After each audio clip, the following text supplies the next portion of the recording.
So, as I've said, I have mixed opinions regarding Richard Dawkins. First of all, I would say that I really respect this person.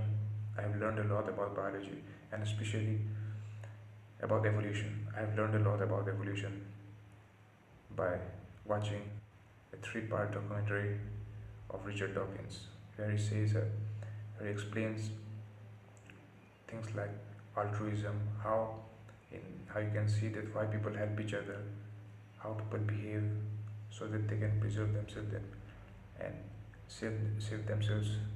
There are certain situations where you might see that people are actually sacrificing themselves.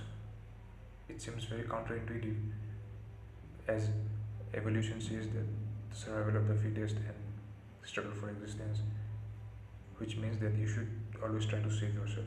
But if you sacrifice yourself, that goes against the narrative. But if you look at the big picture, you sacrifice yourself so that your relatives or your child may survive. So when you see the big picture, it makes sense. I learned all of those things by watching Richard Dawkins. So I do have a lot of respect for him. But when it comes to religion, he is a very extremist.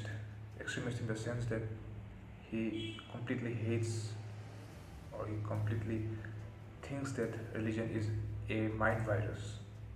That is the term that people like Dawkins and Daniel Dennett, those kind of people use. That religion is a mind virus. And that is what I do not agree upon. That is what I do not agree about Richard Dawkins. And I'm not a religious person.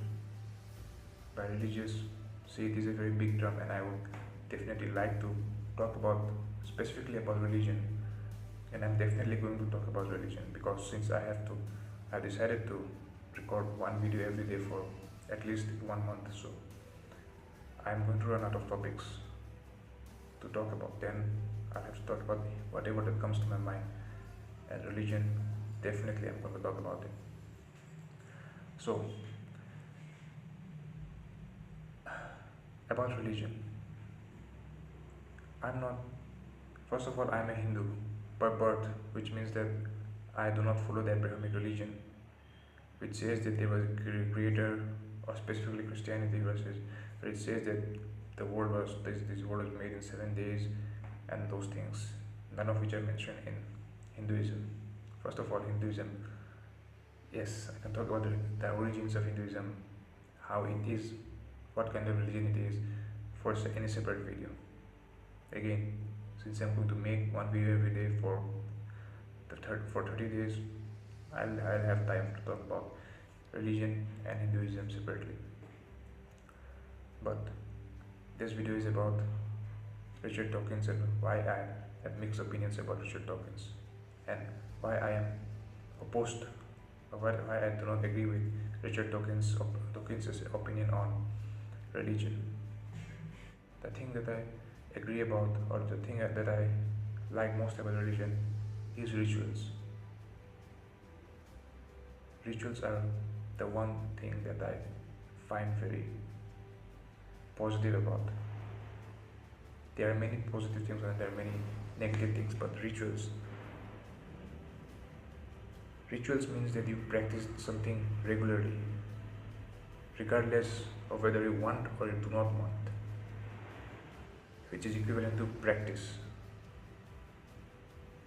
And evolutionarily speaking, the thing that you do repeatedly, that thing comes automatically to you. For example, in my smartphone, I use a pattern lock. So whenever I try to open my smartphone, my finger automatically does that pattern. I don't have to consciously think about it.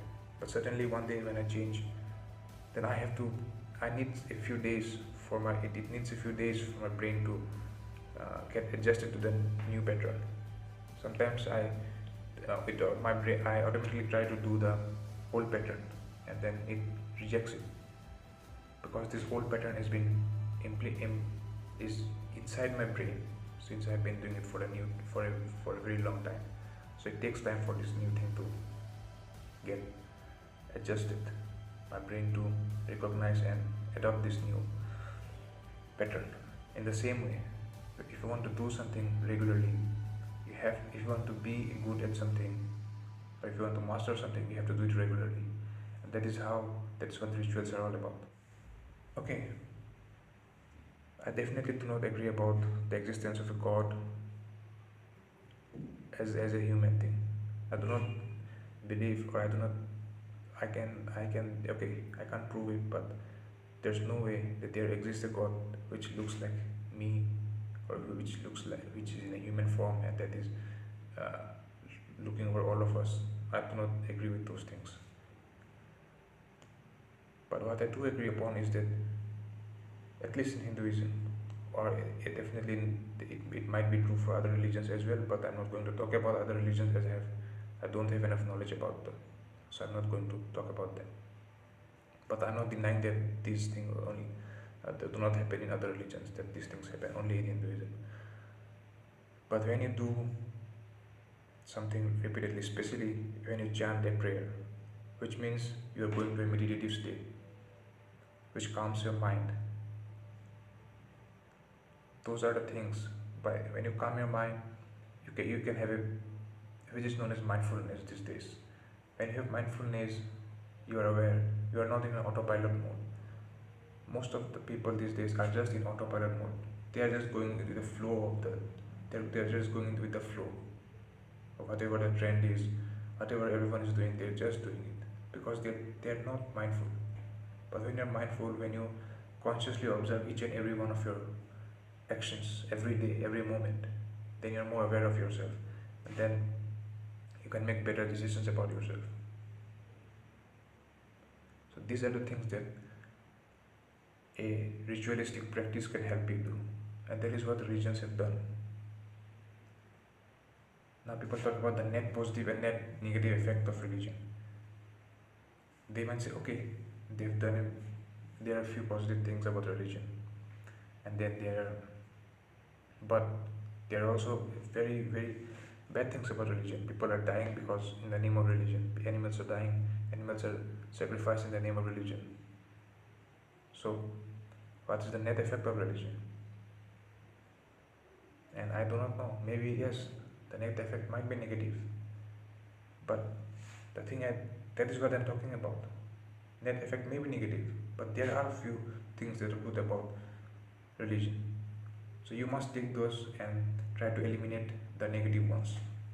But this is not the case for people like Richard Dawkins. They completely neglect religion. They call it mind virus, and they want to eradicate religion once and for all. Which means they want to eradicate rituals, mindfulness. Okay, may not be mindfulness, but practice. They want to get rid of it, and I don't think so. That kind of world will be a nice place to live in.